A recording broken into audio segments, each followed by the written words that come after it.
Calculate the acceleration produced in a 2 kg stone due to the earth. और mass of earth हमें दे दिया गया है, रेडियस ऑफ अर्थ हमें दे दिया गया।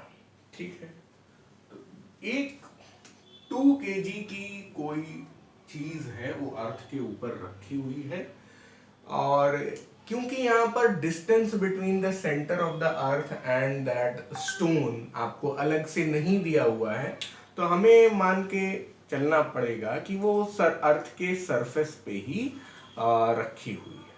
ठीक है, बस इसी से हो जाएगा सारा काम। m is equal to 2 kg, यानी छोटी सी चीज, बड़ी सी अर्थ, 6 इंटू 10⁻²4, क्या चीज, केजी में मास ऑफ अर्थ, और रेडियस ऑफ अर्थ भी हमें दे दिया गया है 6.4 इंटू 10⁻6 मीटर। ठीक है, और मैं यहां पर आपको रिलेशनशिप बिटवीन छोटा जी एंड बड़ा जी प्रूव करके दिखाऊंगा, और ये प्रूफ आपकी बुक में भी दिया हुआ है। इस क्वेश्चन में हर बार क्वेश्चन में प्रूव करने की जरूरत नहीं है, बट इस वाले में मैं कर ही दे रहा हूं।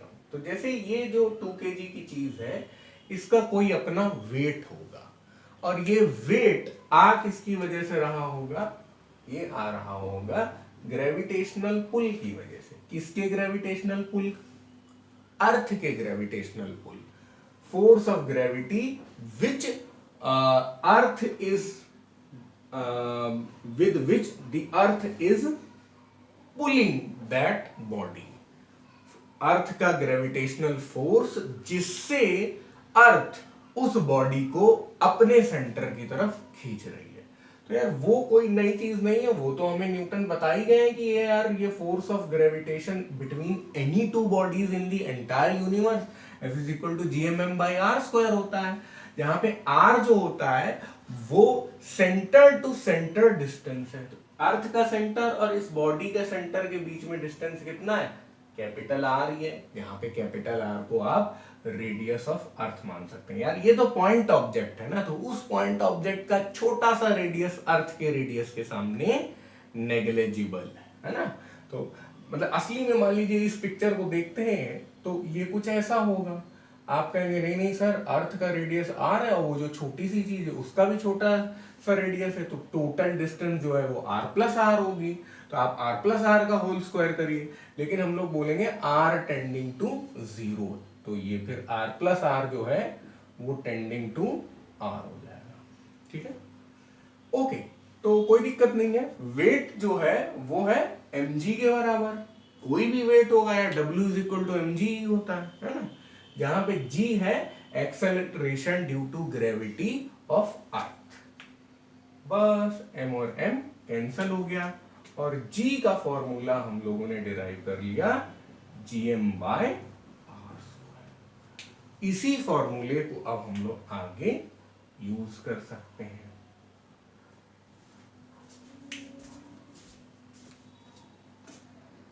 तो किस चीज का क्या मतलब है वो हम लोगों ने यहां पे लिख दिया है। अब मजेदार बात यह है कि अपना स्टोन 2 kg का है, m छोटा m is equal to 2 kg, और आप देख सकते हैं m और m कट गया है, तो एक्सेलरेशन प्रोड्यूस्ड जो होगा 2 kg पे डिपेंड नहीं करेगा। हमारा स्टोन कितने भी kg का होता, हमारा एक्सेलरेशन का फॉर्मूला यही आता है। ये छोटा g भी क्या है, एक्सेलरेशन है, तभी तो इसको एक्सेलरेशन ड्यू टू ग्रेविटी कहते हैं हम लोग। तो हमने क्या किया, बड़ा g की वैल्यू रख ली, मास ऑफ अर्थ रख लिया, और रेडियस ऑफ अर्थ रख लिया। तो इतना करने के बाद हम लोगों ने सारे नंबर्स को एक साथ कर लिया, 10 टू द पावर्स को एक साथ कर रहे हैं, 10 टू द पावर -11 ये आ गया, 24 ये आ गया, ये भी 10 टू द पावर 12 है, ऊपर जाके 10 टू द पावर -12 हो जाएगा। और भाई ये आप थोड़ा सा यहाँ आपको मेहनत करनी पड़ेगी, 6.67 इंटू 6 आप करेंगे, आएगा 40.0 40 टाइप ही कुछ आ जाएगा, 40.96 इंटू 10 टू द पावर, आप देखिए 12 और 11 हो गया 23, -23 प्लस 24 यानी कि 10 टू द पावर 1। यहां से आप बोल सकते हैं g इज इक्वल टू, इसे आप सॉल्व करेंगे तो ये ऐसा आएगा 0.977 और इंटू 10 कर रहे हो यार, 10 टू द पावर 1 क्या 10 है, तो ये क्या करेगा 9.77 ले आएगा। आपकी बुक बोल रही है 9.77 नहीं भाई, 9.8 मानो मीटर पर सेकेंड स्क्वायर। तो ये होता भी है एक्सेलरेशन ड्यू टू ग्रेविटी 9.8, हम लोग कब से पढ़ते आ रहे हैं।